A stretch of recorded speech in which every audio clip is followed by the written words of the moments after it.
Friends, आज की इस वीडियो में हम लोग स्टॉक कैटेगरी के बारे में जानेंगे। स्टॉक कैटेगरी स्टॉक ग्रुप की तरह ही स्टॉक आइटम को ग्रुपिंग करना या क्लासिफाई करने के लिए काम करने के लिए यूज किया जाता है। तो आज हम स्टॉक कैटेगरी का यूज करके हम स्टॉक ग्रुप की तरह ही अपने स्टॉक आइटम को अलग वे से कैटेगराइज करना सीखेंगे, ग्रुपिंग करना सीखेंगे, क्लासिफाई करना सीखेंगे। ये बहुत ही इंपॉर्टेंट फीचर है। यदि आप अपने बिजनेस में अगर इस ऑप्शन स्टॉक कैटेगरी का यूज करते हैं तो काफ़ी इफेक्टिव तरीके से आप रिपोर्ट को जनरेट कर सकते हैं और अपने स्टॉक आइटम का रिपोर्ट अपने अंदर जानकारी रख सकते हैं। तो अगर हम एक एग्जांपल के थ्रू अगर हम स्टॉक कैटेगरी को समझने का प्रयास करें तो मान लीजिए कोई एक मेडिसिन डीलर है, कोई दवा विक्रेता है, वो अपने सारे दवाओं को स्टॉक ग्रुप के अकॉर्डिंग अपने सारी दवाओं को जो कंपनियां दवा बनाती हैं उसके अकॉर्डिंग ग्रुपिंग किया हुआ है, स्टॉक ग्रुप के अंदर रखा हुआ है टैली के अंदर। लेकिन वह चाहता है, जो दवा विक्रेता है वो चाहता है कि हर दवा का क्या यूज है उसके हिसाब से हम अपनी दवा को कैटेगराइज करें। तो उसके लिए ऑप्शन है कि वह स्टॉक कैटेगरी का यूज करें। क्लियर है? तो इन सारी चीज़ों को स्टॉक कैटेगरी के एक एक चीज़ के बारे में इस वीडियो में हम लोग डिटेल से समझेंगे, और तो इसलिए इस वीडियो को लास्ट तक देखिएगा। वीडियो स्टार्ट करने के पहले मैं शिव आइडियल टेक्निकल में चैनल में आप लोग का स्वागत है। यदि आप MS office accounting, tally, designing, programming, web developing में मास्टर एक्सपर्ट होना चाहते हैं तो इस चैनल को सब्सक्राइब करें, बेल आइकन को प्रेस करें ताकि जब भी मैं कोई वीडियो अपलोड करूं उसकी नोटिफिकेशन सबसे पहले आपको मिले। तो और मेरी सारी वीडियो को मेरी वेबसाइट www.idealtechnical.in पर भी देख सकते हैं, जिसका लिंक इस वीडियो के डिस्क्रिप्शन में है। तो चलिए वीडियो स्टार्ट करते हैं। सबसे पहले हम लोग समझ लेते हैं कि स्टॉक कैटेगरी होता क्या है। देखिए, मैंने एक मेडिसिन डीलर का हमने आपको यहाँ पे एक टेस्ट है, आप उसको देख सकते हैं, जिसमें वो सारे अपने स्टॉक आइटम कफो, बीटाडेल, कफेक्सो, वेटेक्स, ये सारे उसके स्टॉक आइटम है और इसको ग्रुपिंग किया है स्टॉक ग्रुप के अंतर्गत। ग्लैक्सो, फाइजर, ये सब कंपनियां हैं जो दवा बनाती हैं। तो ये सारे स्टॉक आइटम को ये स्टॉक ग्रुप के अंदर किसमें डाला है, वो जो कंपनियां मैन्युफैक्चर कंपनी है उसके अंदर। लेकिन ये चाहता है कि वो जो दवा है उसको किस काम में आता है उसके अकॉर्डिंगली कैटेगराइज करे। तो इसके लिए वो स्टॉक कैटेगरी का यूज हम कर सकते हैं। जैसे देखिए, cough syrup, vitamin C, cough syrup, vitamin C, हमने 2 स्टॉक कैटेगरी बनाया है, कफ सिरप और विटामिन सी। तो आप यहाँ से देखिए, कफेक्सो, गैलेक्सो के अंदर तो है, लेकिन इसकी स्टॉक कैटेगरी क्या है, ये कफ सिरप के कफ सिरप यानी खांसी के लिए काम होता है। बीटाडेल ये कंपनी गैलेक्सो बनाती है, लेकिन ये किस काम में आती है, विटामिन सी के लिए। इसे कफेक्सो बनाती है कंपनी फाइजर, लेकिन ये किस काम में आता है, कफ सिरप। तो काफी इफेक्टिव है स्टॉक कैटेगरी का यूज करना। एक दूसरा एग्जांपल हम ले सकते हैं बुक सेलर का। बुक की दुकान पे अगर आप जाते हैं तो आप देखते हैं कि कई सारे बुक की कैटेगरी स्टॉक ग्रुप होता है। जैसे साइंस की बुक अलग है, कंप्यूटर बुक अलग है, फिर उसके बाद वो आर्ट की बुक अलग है।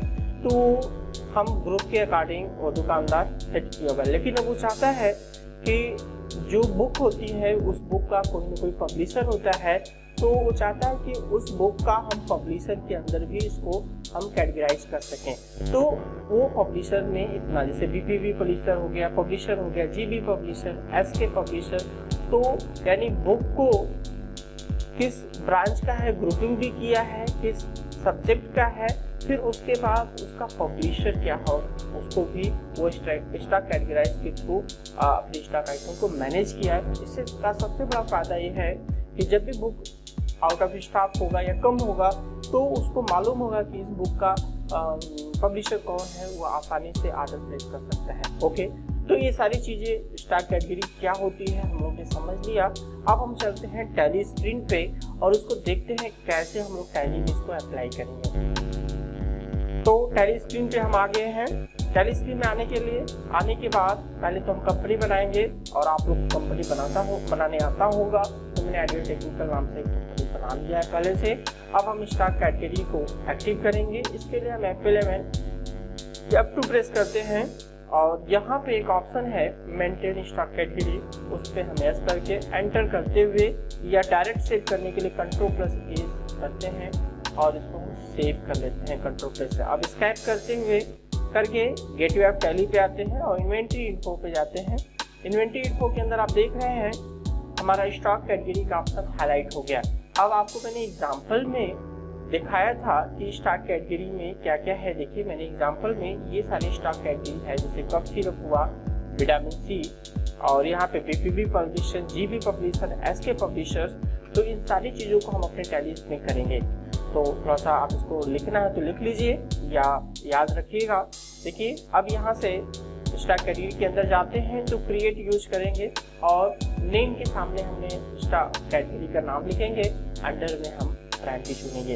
ओके, क्योंकि मैं पहले से बना के रखा हुआ हूँ तो मैं आपको केवल दिखा देता हूँ। अल्टर पे मैं करके, जैसे मैं बीपी पब्लिशर का बनाना है तो यहाँ पे किया, नेम में देखिए हमने बीपीबी पब्लिशर टाइप किया और अंडर में कुछ भी नहीं चुनना है, अंडर से हमने सेव कर दिया। इसी तरह कप सिरप का भी बना सकते हैं। एग्जाम्पल के अकॉर्डिंग मैं कर रहा हूँ सारा चीज़।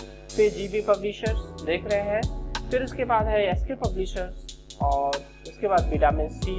इस तरीके से हमने स्टॉक कैटेगरी बना लिया। ओके, फिर से हम आपको एग्जांपल एक बार दिखा देते हैं। देखिए ये सब सारे स्टॉक कैटेगरी का कॉलम है, सारे मैंने स्टॉक कैटेगरी बना लिया। अब हम स्टॉक ग्रुप बनाएंगे तो चलते हैं टैलीज में और स्टॉक ग्रुप में बनाने के लिए हम यहाँ पे क्रिएट करेंगे। क्रिएट करने के बाद नेम और अंडर चुनेंगे। तो क्योंकि मैं पहले से बनाया हूँ तो मैं आपको दिखाता हूँ। अल्टर पे जाके, अल्टर पे गया, आर्ट बुक, देखिए वहाँ पे आर्ट बुक था स्टॉक ग्रुप में, तो मैं नेम के सामने आर्ट बुक लिखा और अंडर में प्राइमरी और एंटर से उसको सेव करते गया। इसी तरह सारे ग्रुप को हम क्वेश्चन के अकॉर्डिंग बना लेंगे, एंटर से उसको सेव कर लेंगे। रेक्स हो आप देख रहे हैं। फिर उसके बाद फाइजर, ये भी हमने इसको सेव कर लिया। Science book, okay. इतना काम करने के बाद अब हम आते हैं stock item. Stock item scrap करके हम यहाँ पे स्टॉक आइटम आते हैं। यहाँ पे क्रिएट बनाने के लिए क्रिएट करेंगे तो देखिए यहाँ पे नाम देंगे स्टॉक आइटम का। तो स्टॉक आइटम का नाम क्या है, देखिए यहाँ पे दिया हुआ है कॉस्को। हाँ, ये सारे हमारे स्टॉक आइटम का नाम है तो हम यहाँ पे देंगे। फिर इसके बाद अंडर में कौन सा ग्रुप है, यहाँ पे कैटेगरी चुनेंगे और यहाँ पे यूनिट्स मैंने पहले से बनाया हुआ है तो मैं आपको अल्टर पे करूँगा। अल्टर करके दिखाता हूँ इसे केमिस्ट्री। अब देखिए यहाँ पे केमिस्ट्री जो हमारा है वह साइंस ग्रुप के अंदर है और इसका जो स्टॉक कैटेगरी है जीबी पब्लिशर। तो मैं आपको दिखाता हूँ केमिस्ट्री। अब देखिए यहाँ पे केमिस्ट्री नाम नेम में लिखा और यहाँ पे साइंस बुक लिया और कैटेगरी हमने क्या किया, जीबी पब्लिशर। इस तरीके से हमने एंटर से इसको सेव कर दिया। इस तरीके से सारी चीज़ों को आप इस तरीके से बना सकते हैं। जिस ग्रुप में है उसको अंडर में रखेंगे, कौन सा कैटेगरी है उसको आप यहाँ कैटेगरी के अंदर रखेंगे। इस तरीके से सारा चीज़ें आप सेव कर सकते हैं। तो सेम चीज़ें हैं, इजी चीज़ें हैं, आप इसको कर सकते हैं। क्वेश्चंस के अकॉर्डिंग देखिए मैंने इम्प्लीमेंटिंग टैली का बनाया, इस तरीके से कर सकते हैं। इंडियन हिस्ट्री के लिए नेम में इंडियन हिस्ट्री दिया। ओके, तो आप इसको कर लेते हैं। तो हम आगे चलते हैं। अब इतना काम होने के बाद हम एक परचेज की एंट्री हम पास करते हैं। कैसे हम परचेज करेंगे, तो अकाउंटिंग वाउचर्स पे जाएंगे, F9 प्रेस करेंगे तो परचेज वाउचर्स खुलेगा। मैं पहले से 2 परचेज वाउचर की एंट्री पास किया हूँ तो मैं पेज अप करके मैं उसको लाता हूँ आपकी स्क्रीन पे और दिखाता हूँ। देखिए यहाँ पे पार्टी में मैं कैश खरीद रहा हूँ, परचेज सामने परचेज यहाँ से एंटर कर दिया कैश। अब यहाँ पे मैं कफ एक्स 10 बाटल लिया 50 रुपये के हिसाब से, कफ 100 बाटल और बीटा एक्स। इस तरीके से आप रेट को एंटर करते हुए अगर जीएसटी लगाए तो जीएसटी लगाइए। मैं जो केवल आपको स्टॉक कैटेगरी समझाना है इसलिए मैं केवल सिंपल सा मैं गया हूँ, एंटर से आप इसको सेव कर सकते हैं। फिर उसके बाद मैंने बुक को भी कैश के थ्रू खरीदा है परचेज। इस तरह केमिस्ट्री की बुक 55 पीस 75 रुपये के हिसाब से, ये सब इम्प्लीमेंटिंग इंडियन हिस्ट्री और ये सब सारी चीज़ें हमने यहाँ पे खरीद लिया है। अब इसको हमने सेव करने के बाद एंटर से हमने इसको सेव किया। अब सबसे बड़ा जो कहें कि स्टॉक कैटेगरी का फायदा है वह रिपोर्ट में है। अब हमें रिपोर्ट देखना है, कैटेगरी वाइज रिपोर्ट देखना है। अभी तक आपको ग्रुप वाइज रिपोर्ट देखना आता था, आज हम कैटेगरी वाइज कैसे रिपोर्ट देखेंगे। इसके लिए आप रिपोर्ट्स में जाइए, डिस्प्ले में जाइए और यहाँ से स्टेटमेंट ऑफ इन्वेंट्री पे जाइए, कैटेगरी चुनिए, अब आपको जिस कैटेगरी का स्टॉक आइटम चाहिए वो आप देख सकते हैं। जैसे हमें विटामिन सी का चाहिए तो विटामिन सी पे क्लिक किया तो देखिए विटामिन सी के आपके पास कितनी दवा है। आप सोचो अगर आप एक मेडिसिन डीलर है या आपकी दुकान है या वहाँ पे काम कर रहे होंगे, अगर इस कैटेगरी का यूज करके अगर आप करते हैं, कोई मेडिसिन कोई दवा लेने वाला अगर कस्टमर आता है तो अगर किसी कंपनी का नहीं होता है तो आप उसको दूसरे कंपनी का दे सकते हैं इस रिपोर्ट को देख के। ओके, इसी तरह बहुत सारी चीज़ें आप जितने भी कैटेगरी बनाए हैं उसका आप देख सकते हैं। अब आपको देखना है जीबी पब्लिशर के अंदर कितनी बुक हैं, इतनी सारी बुक हैं। अब यहाँ से देखना है बीपीबी पब्लिशर्स के अंदर कितनी बुक है, ये आप देख सकते हैं। तो ये सारी चीज़ें तो होगी स्टॉक कैटेगरी के थ्रू कैसे रिपोर्ट देखते हैं। ओके, अब हम अगर कोई कहे ग्रुप वाइज रिपोर्ट देखना है तो उसके लिए आपको इन्वेंट्री बुक्स में जाना है। यहाँ पे ग्रुप समरी चुनना है। आर्ट की बुक आपको देखनी है तो सारे आर्ट की बुक हो गई और यहाँ पे आपको पब्लिशर नहीं शो करेगा। फिर उसके बाद कंप्यूटर की बुक देखनी है तो आप कंप्यूटर की बुक में आ गए। गैलेक्सो की देखनी है तो गैलेक्सो, दवा, फाइजर और एज साइंस। तो आप ने देखा होगा। मुझे उम्मीद है कि आपको मेरी चीज़ें बताई हुई समझ में आया होगा और बिल्कुल आप इसका यूज़ करिए, काफ़ी अच्छा रिजल्ट आएगा और आप बहुत ही इफेक्टिव तरीके से अपने इन्वेंट्री को कंट्रोल कर सकते हैं। तो इस वीडियो में इतना ही। ये वीडियो कैसी लगी कमेंट बॉक्स में जरूर बताइएगा। यदि वीडियो पसंद है तो लाइक शेयर करिएगा और यदि चैनल पर नए हैं तो चैनल को सब्सक्राइब, बेल आइकन को प्रेस कर दीजिएगा और मेरी सारी वीडियो को मेरी वेबसाइट www.itechnical.in पर भी देख सकते हैं। इसका लिंक इस वीडियो को डिस्क्रिप्शन में है। मिलते हैं नेक्स्ट वीडियो में। Thank you.